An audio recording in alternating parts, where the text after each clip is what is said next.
नमस्कार दोस्तों, मैं हूं आपका मोहित बरुआ और आप देख रहे हैं बरुआ के शो मस्त को।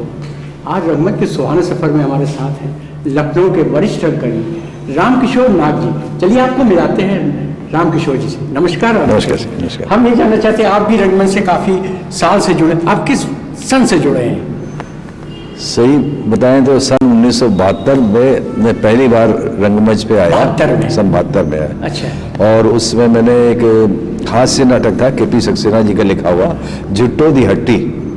अच्छा। हाँ, सन 71 की लड़ाई के बाद। पंजाबी नाटक था क्या? नहीं था तो हिंदी नाटक है। हाँ। लेकिन जो इसकी टाइटल जो था, नाम यही था, जुट्टो दी हट्टी, जूटों का बाजार। अच्छा। तो पाकिस्तान में 1971 का युद्ध के बाद ही सक्सेना जी ने शायद लिखा होगा। अच्छा, तो अच्छा। उसी का जिक्र था और बहुत बढ़िया हास्य नाटक था। वो पहली बार मैंने सन 72 में स्टेज पे उसे।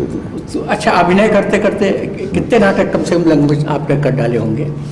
अभिनय उसके बाद आप बैंक में सर्विस भी करते थे? हाँ, ये बैंक में सर्विस करते करते जो भी हमारा क्रिएशन हुआ है, जो भी हमारा हुआ है, तो रंगमंच में जुड़ना हमारा शुरू से रहा। बैंक में आने से पहले 72 में हम बैंक में नहीं थे। अच्छा। हम PWD में काम करते थे, वहाँ से रिजाइन करके फिर आए थे। बैंक में 73 में बैंक में आए। तो वहाँ से जब भी हम जहाँ रहे, जहाँ हमारी पोस्टिंग रही, वहाँ हम हमारा लेखन मंचन का सब चलता रहा।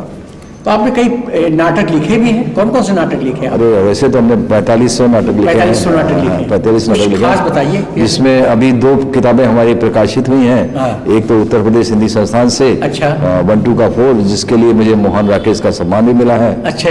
कॉमेडी नाटक है? हाँ, तीनों हास्य नाटक है। और दूसरी पुस्तक भी छपी हमारी इटालियनो, वो भी 3 उसमें हास्य नाटक ही हैं। तो मुख्य रूप से हमको हास्य नाटक लिखने में ज़्यादा मज़ा आता है, क्योंकि आज के समाज में कहाँ लोगों को इतना हंसने की फुर्सत मिल रही है। ना वातावरण है, ना लोगों को ऐसा है। तो हंसते कुछ पल के लिए, कुछ क्षण के लिए अगर उनके भूल जाते हैं तो ये मेरे लिए बड़ी गर्व की बात होती है। तो आप अभिनय काफी किया आपने? अभिनय मैंने सन 86 तक किया। फिर उसके बाद डायरेक्शन? फिर लिखने और डायरेक्शन में मेरा काम चलता रहा। वैसे भी डायरेक्शन का पता आपने किस सन से शुरू किया? डायरेक्शन हमने शुरू किया 86 से। 86 से? 85 से। पहला डायरेक्शन आपका कौन सा नाटक था? पहला हमारा था नाटक जो था सत्यदेव। ये हमने रानीखेत में सन 85 में किया था।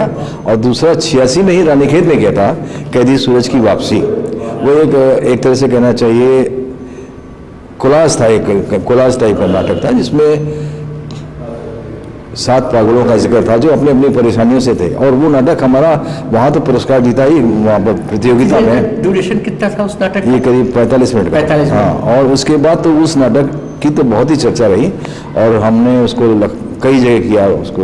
तो उसमें फीमेल नहीं, खाली भी लगता है जेंट्स ही? सारे नहीं, फीमेल है। अच्छा, फीमेल है उसमें, फीमेल है। तो वो सीन के हिसाब से फीमेल आते हैं। अच्छा। तो उसमें वो नाटक हमारे लखनऊ में तो कई शो हुए।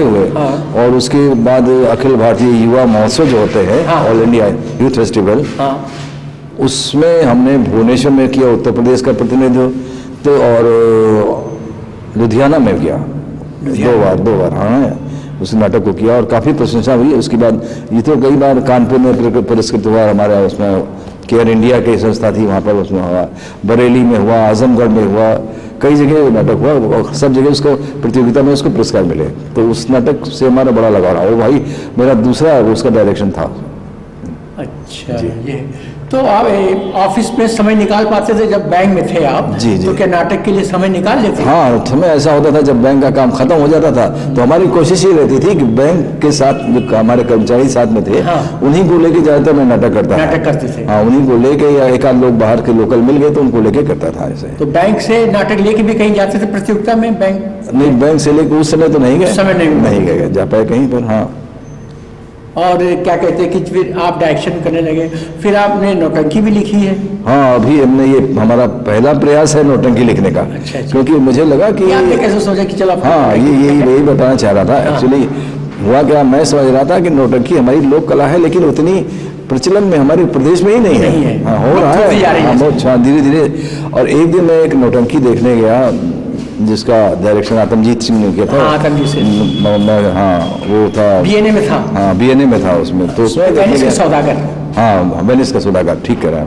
तो मैं सोचने लगा देखते देखते कि अगर मैं राम की शक्ति पूजा इसको लिखूं। पहले मैं राम की शक्ति पूजा गद्य में लिख रहा था, हाँ, लेकिन फिर मैंने वहीं से इसको आया घर और मैंने सारा काट कूट के रख दिया और मैंने फिर इसको नौटंकी शैली में पद्य में चौबोला छंद दोहा करके लिखना शुरू किया। और मेरी इच्छा थी कि क्योंकि इसका बड़ा व्यापक प्रभाव है इस नौटंकी में, इसमें जो राम सीता का, राम लक्ष्मण का और रावण का युद्ध हो रहा है, ये सिर्फ युद्ध नहीं है, सीता को मुक्त कराने का उपाय था। एक स्थिति ऐसी आती है कि राम बिल्कुल निराश हो जाते हैं कि शायद हम सीता की मुक्ति नहीं करा पाएंगे, तो उनको फिर शक्ति अलग से प्रेरित करती है। जामवंत उनको प्रेरणा देते हैं कि आप शक्ति की आराधना करें और इससे आपको आप विजयी होंगे। और राम ने शक्ति की आराधना करी और उससे वो सीता को मुक्त कराने का शक्ति पा पाए। तो आज के परिवेश में हम इसको जोड़ के देखते हैं। आज के परिवेश में हमारा कहने का मतलब यह है कि जैसे हमारा कहने का मतलब है कि जैसे मारीच रावण के वेश में जो विदेशी हमारे यहाँ पर आए छली रूप में रखे और उन्होंने यहाँ जो विष बीज बोया फूट और वैर का, तो उससे विश्ववृक्ष जो उग गया उससे हमारी धरती नष्ट हो रही है, हमारे ये धरा नष्ट हो रही है। और हमारी संस्कृति जो है वो हमारे धर्म, सनातन धर्म, हमारी संस्कृति, इसको हमने सीता मान के इसको हमें उद्धार करना है, हमारी संस्कृति, सभ्यता और धर्म को। सनातन धर्म हमारा इससे उद्धार हो और इसके लिए चाहिए जनशक्ति। जनशक्ति हमको इसी जागरण के द्वारा जाकर करना है कि एक में इकट्ठा हो, बटे नहीं, और हमें जनशक्ति मिले तो हम अपनी सीता को, अपनी संस्कृति को, अपनी सनातन सभ्यता को, धर्म को वापस पा लें, मुक्त करा लें।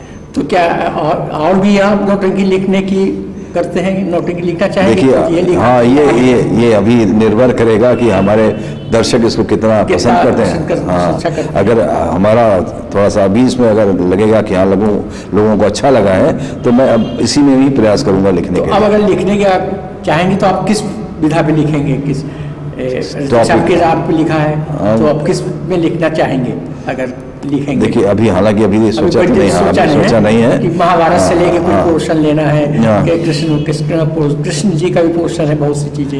नहीं, देखिए, वैसे तो हमने महाभारत से लेके और आज तक के लेके एक नाटक तक्षक अभी हमारा कंप्लीट हुआ है। अच्छा। हाँ, तो उस तक्षक को लेके हम बहुत उत्साहित हैं, लेकिन अभी उसको हम करने नहीं जा रहे हैं।